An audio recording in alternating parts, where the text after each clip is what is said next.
이번 사연은 친정어머니가 시부모 앞에서 신우에게 쌍욕을 했더니 시집살이가 해결되었다는 사연인데요. 무슨 일이 있었던 걸까요? 함께 보시겠습니다. 사연 시작 전에 좋아요, 구독 부탁드리겠습니다. 채널에 큰 힘이 됩니다.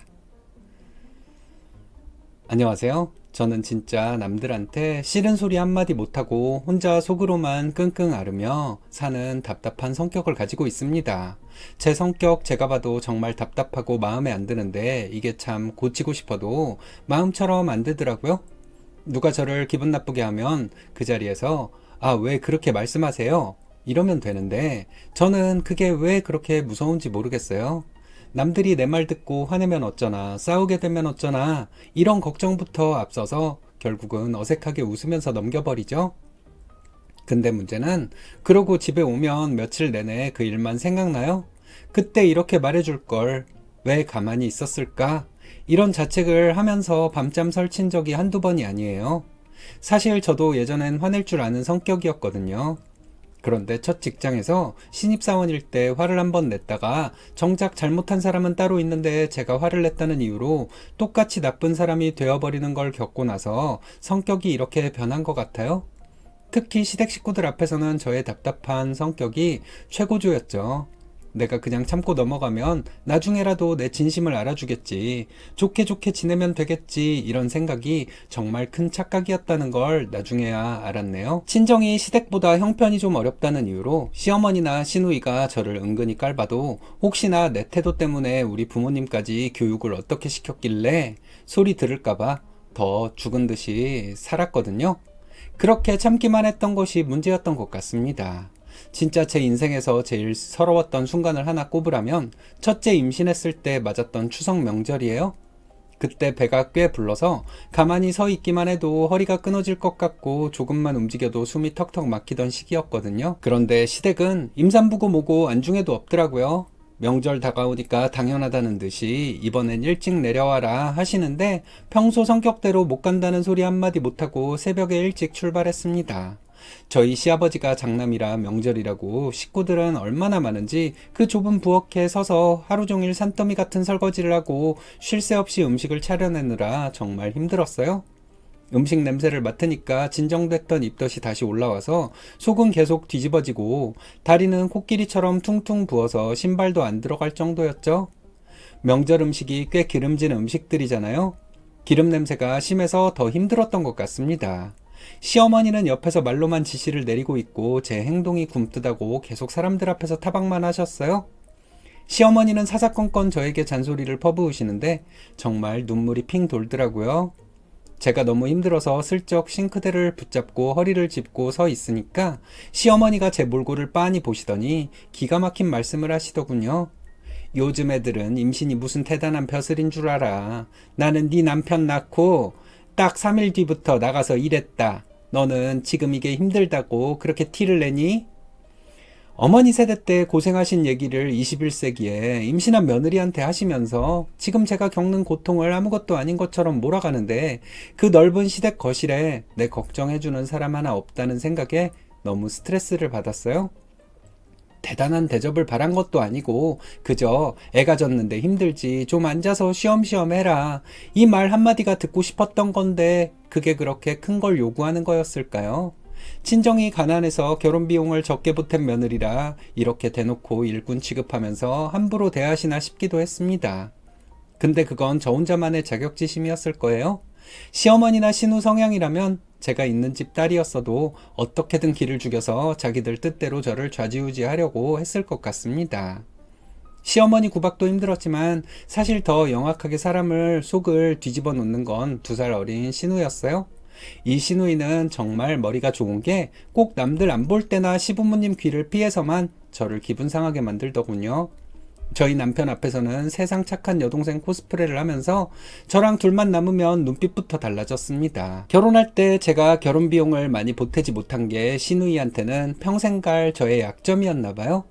자기는 올케인 저한테 받은 것도 없다면서 만날 때마다 은근히 툴툴거리는데 도대체 지가 뭔데 당연히 받아야 할 걸 못 받은 것처럼 얘기하는 건지 이해가 가지 않았습니다.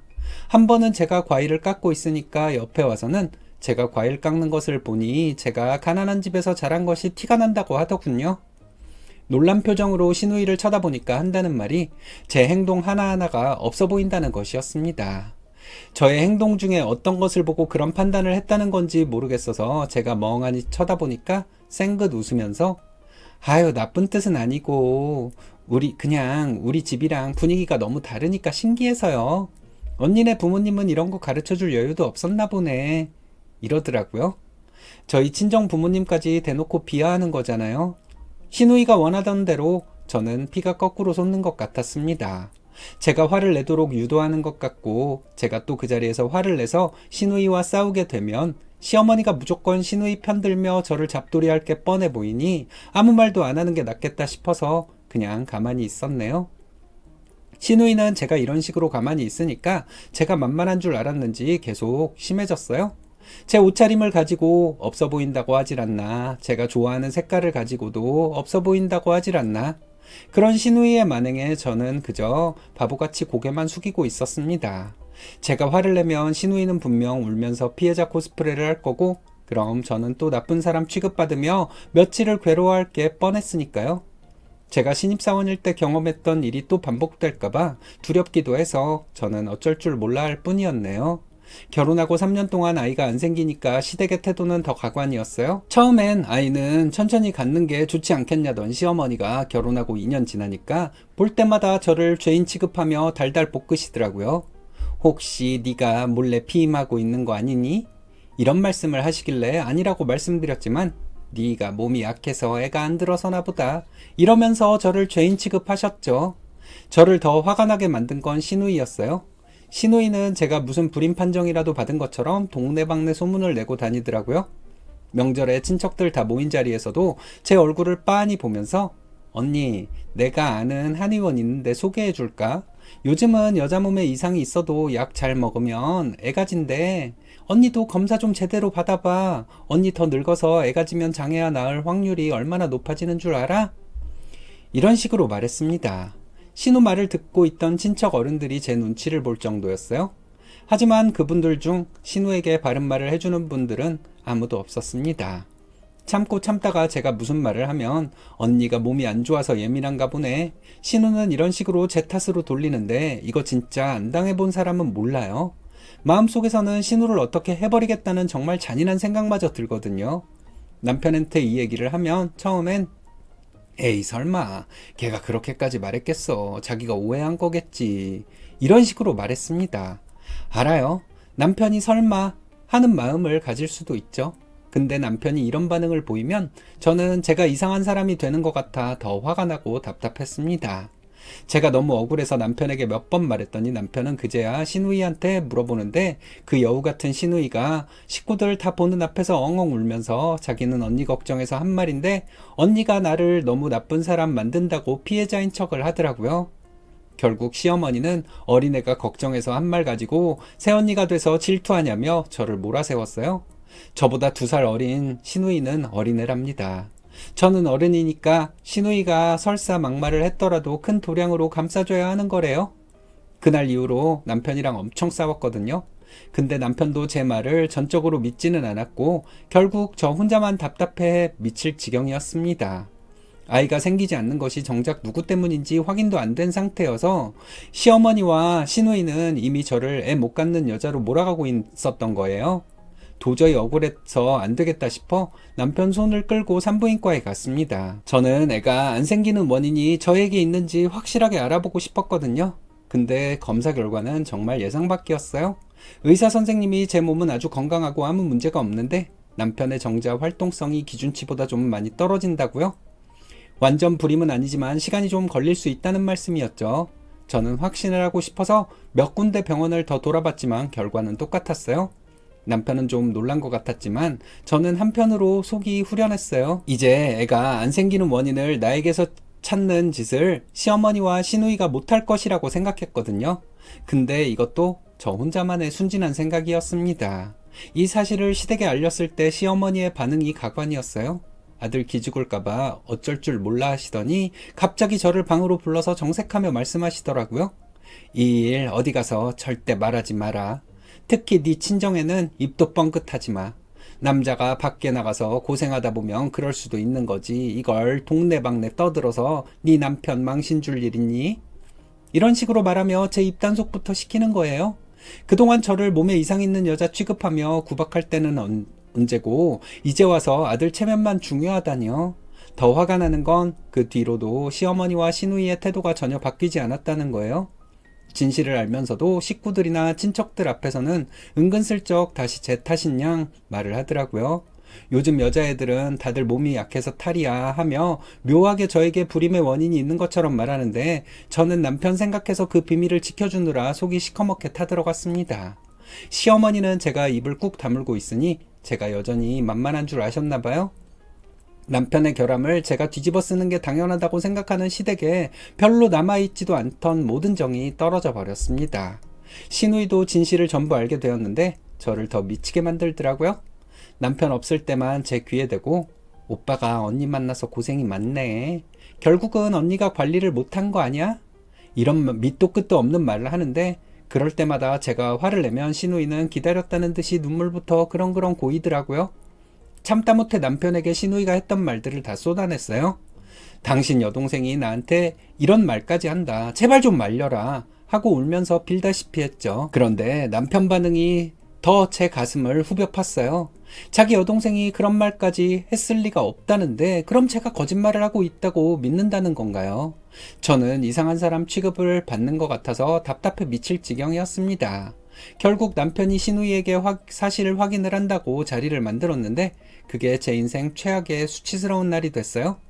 시누이는 식구들 다 모인 거실 한복판에서 무릎을 꿇고 엉엉 울면서 나는 오빠랑 새언니 잘 살라고 기도까지 하는데 언니는 왜 나를 이렇게 못된 애로 만들어? 나 진짜 너무 무서워. 그날 시누이가 딱 이렇게 말했는데 저는 시누이가 그날 한 말 토시 하나 안 틀리고 기억하고 있어요. 시어머니는 기다렸다는 듯이 어린애가 걱정해서 한 말 가지고 새언니가 돼서 누명을 씌우냐며 저를 잡아먹을 듯이 소리를 지르셨습니다. 그날 이후 남편과도 약간 거리가 생겼습니다.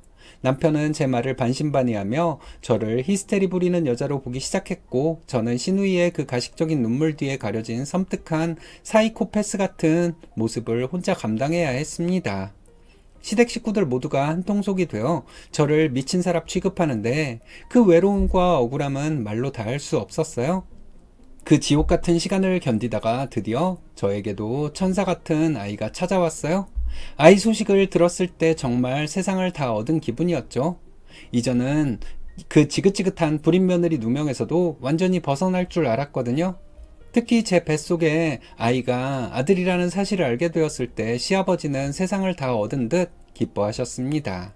아주버님네가 딸만 셋이라 은근히 아들을 기다리셨나 보더라고요. 하지만 시어머니와 시누이는 다르더라고요. 기뻐하기는커녕 묘하게 얼굴이 굳어지는데 또 무슨 짓을 할지 궁금하기까지 하더군요. 먼저 기가 막힌 행동을 한 건 시누이였습니다. 임신한 새언니를 위해 과일 하나 깎아주지는 못할 망정 남들 안 볼 때면 제 배를 빤히 쳐다보면서 입을 열었죠. 언니, 나는 진짜 언니가 영영 애 못 가질 줄 알았어. 오빠가 언니 때문에 그동안 얼마나 마음고생을 했는지 알아? 언니 몸에 진짜 심각한 문제 있었던 건 아닌가 보네. 운 좋게 들어선 거 보니까. 이러길래 제가 너무 어이가 없어서 아가씨, 제가 문제가 아니라 오빠한테 문제가 있었다는 거 아가씨도 다 들으셨잖아요. 왜 자꾸 제 탓을 하세요? 하며 언성을 높였어요. 그랬더니 시누이는 그 특유의 기분 나쁜 미소를 지으며 어머, 언니, 왜 그렇게 예민하게 굴어? 내가 뭐 틀린 말 했어? 어쨌든 오빠가 고생한 건 팩트잖아. 아들 가졌다고 유세 떠는 거야 지금? 이러면서 이상한 논리를 이어가더라고요. 저는 말해봐야 저만 답답할 것 같아서 더 이상 말하지 않았는데 시누이는 제 뒤통수에 대고 큰 소리로 웃더라고요. 한 달 후에 저희 집이 이사를 했습니다. 집들이를 한다고 친정과 시댁을 한 번에 초대를 했어요. 두 번에 나눠서 하기에는 제가 임신 중이기도 하고 그래서 힘들 것 같았거든요. 제가 부엌에서 시누이랑 단둘이 있게 되었는데 시누이는 기다렸다는 듯이 또 그 못된 입을 놀리더라고요. 언니, 솔직히 언니가 애 늦게 가진 것 때문에 우리 오빠 인생 망가질 뻔했잖아. 운 좋게 아들 가졌다고 과거가 지워지나? 언니 몸 상태가 정상은 아니었지. 이러면서 시누이가 또 시작하려는데 화장실 가신 줄 알았던 저희 엄마가 부엌 바로 앞에서 그 소리를 다 듣고 계셨던 거예요. 엄마는 평소에 저더러 너는 왜 그렇게 등신같이 착해 빠졌냐며 속상해 하시던 여장부 스타일이시거든요. 엄마가 얼굴이 시뻘겋게 달아오른 채로 부엌으로 들이닥치자 시누이는 소스라치게 놀라며 뒷걸음질을 치더군요. 거실에 있던 시댁 식구들이 다 쳐다보는데 엄마가 시누이 앞까지 다가가더니 소리를 지르셨어요. 너 이년 지금 내 딸한테 뭐라 그랬어? 내 딸 몸이 정상이 아니라고? 네 오빠한테 문제가 있었다는 거 너도 알면서 그딴 소리를 해? 이 미친년이 환장을 했나? 하면서 시누이를 때리려는 신용을 했습니다. 저는 시누이가 저희 엄마한테도 되려 적반하장으로 큰 소리를 칠 줄 알았거든요. 근데 시누이는 당황해서 사돈어른 그게 아니라요 하는데 거실에서 달려온 시어머니가 한술 더 뜨시더라고요. 아유 사돈 애가 그냥 걱정돼서 한 소리겠죠. 이런 밑도 끝도 없는 소리로 시누이를 감싸고 돌았습니다. 저희 엄마가 잘못 들어? 내 귀가 먹었어? 네 딸년이 내 딸한테 젖따위로 하는데 니녀는 뭐하고 있었어? 이러면서 소리를 질렀어요. 시어머니와 시누이는 굳어져 있었습니다. 너네가 인간이냐? 딸년이 저 모양으로 하는 걸 뻔히 보면서 잘한다 하는 애미나 지 애미 믿고 발광하는 딸년이나 아주 쌍으로 미친 것들이지? 이렇게 소리를 질렀습니다. 저희 아빠가 와서 엄마를 말리고 달래서 나가셨고 시아버지는 시어머니와 시누에게 엄청 소리를 질러가며 화를 내셨어요. 시아버지는 큰아들네가 집에 잘 안 오는 이유를 이제야 알겠다고 하시더니 며느리들에게 석고대죄를 해서라도 전부 바로잡아 놓으라고 하셨습니다. 안 그러면 둘 다 집에서 쫓겨날 줄 알라고 하시면서요. 그리고 시아버지는 남편 어깨를 손바닥으로 몇 대 때리시면서 너는 일이 이렇게 될 때까지 뭐하고 있었냐 하시더니 시어머니와 시누이를 끌고 나가셨습니다. 모든 사람들이 가고 나서 주방 정리를 끝내고 남편이 내가 눈이 멀었었어. 내 가족이라는 이유만으로 당신 말을 의심했어. 미안해. 이러는데 남편의 진심 어린 후회를 보니 꽉 막혔던 가슴 한 구석이 조금은 뚫리는 기분이었습니다. 다음날 남편은 연차를 내고 저와 함께 친정으로 향했어요. 저희 부모님 앞에 가서 시댁에서 있었던 일을 하나도 빠짐없이 고백하며 못난 사위를 용서해달라고 사죄했습니다. 저희 엄마는 잠깐 동안 화를 내시다가 이내 저희 남편의 손을 잡고 이제라도 정신 차렸으니 됐다. 내 딸 잘 지켜줘라. 이러셨어요. 그런 일이 있은 후로 시댁에서 별 트러블은 없었습니다. 시어머니와 시누이는 자기들이 무슨 말실수라도 할까봐 저를 피하는 듯이 행동했어요. 저는 예전 일들이 떠올라 시어머니와 시누이를 보면 가끔 욱할 때가 있었지만 그런대로 넘길 수 있었습니다. 그리고 얼마 전에 저희 아이 100일이었거든요. 남편은 시어머니와 시누이에게 오지 말라고 하고는 시아버지만 오시라고 연락을 했나봐요. 아버님은 혼자 오셔서 저희 부모님과 저희 오빠네 가족과 함께 저희 아이 100일을 축하해 주시고 가셨습니다. 시어머니는 몇 번이나 남편에게 전화를 걸어서 네가 어떻게 낳아준 엄마한테 이럴 수 있냐 했지만 내가 가장인데 가정을 지키려면 어쩔 수 없죠. 이런 말만 반복했다고요. 남편은 단호하게 번호를 차단해버렸습니다. 내 가정을 지키려면 독해져야 한다는 남편의 말에 저는 이제야 진정한 평화를 느낍니다. 가끔 문득문득 시댁에서 당했던 일들이 떠올라 욱할 때도 있지만 이제는 예전처럼 혼자 사귀지 않아요? 기분 나쁜 일이 있으면 남편에게 바로 말하고 남편은 제 편에서 끝까지 제 말을 들어줍니다. 저도 이제 싫은 소리 못하던 바보 같은 며느리에서 벗어나 내 아이와 내 행복을 지킬 줄 아는 엄마가 된 것 같아요. 저희 엄마가 나서고 남편이 변하고 이런 일이 없었다면 시어머니와 시누이가 저희 아이에게까지 무슨 짓을 했을지 생각만 해도 소름이 돋습니다. 남편은 어머니와 시누이에게 괜히 시비를 걸고 막말을 하곤 해요. 너무 심한 거 아니냐고 했더니 그게 아이를 지키는 길이랍니다. 사실 그런 모습 보면서 저도 속이 시원해지니까 별로 뭐라고 하고 싶지는 않더라고요. 이렇게 되니까 시댁에 가는 것이 싫지 않게 되었어요. 앞으로 시댁 식구들과 관계가 어떻게 될지는 모르겠지만 전처럼 스트레스를 받지는 않네요. 증거를 보여줘도 딴소리 하는 게 못된 인간들 특징이죠. 공감하는 말, 인정하는 말은 절대 안 해요. 친정어머니의 결단에 일이 잘 해결되었네요. 쓰니님을 괴롭히지 못한다는 사실만으로도 시어머니와 신우는 건강을 해칠 정도로 스트레스를 받고 있을 거예요. 행복한 모습 보여주면 그걸로 복수는 충분할 것 같은데 여러분들의 생각은 어떤가요?